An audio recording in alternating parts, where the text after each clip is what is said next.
नमस्कार, जय श्री कृष्ण सर्वांना. पाहूया आजचं टॅरो कार्ड रीडिंग काय येत आहे. टॅरो भविष्य सांगत नाही बरं का, फक्त दिशा दाखवण्याचं काम करतं. आपण आपल्या बुद्धीचा योग्य वापर करून निर्णय घ्यायचा असतो. तर पाहूया आजचं आहे द किंग ऑफ कप्स.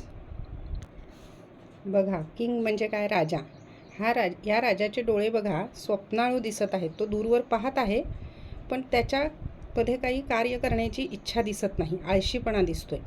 हे कार्ड जरी भाग्यवान समजलं जात असलं तरीसुद्धा जर तुम्ही अंगमेहनत करणार नसाल, आळशीपणा करणार असाल, तर तुमच्या ध्येयाकडं तुम्ही जाऊ शकणार नाही. त्यामुळे आज मात्र तुम्ही आळशीपणा झटकायचा आहे आणि तुमच्या ध्येयावर लक्ष केंद्रित करायचं आहे. जर तुम्ही तसं केलं तर तुमच्या कोणत्याही कामामध्ये तुम्ही यश मिळवूच शकता, कारण राजामध्ये तेवढी ताकदच असते, नाही का? पहा बरं, हे खरं होतं आहे का? आणि मला कमेंट करून नक्की कळवा. धन्यवाद.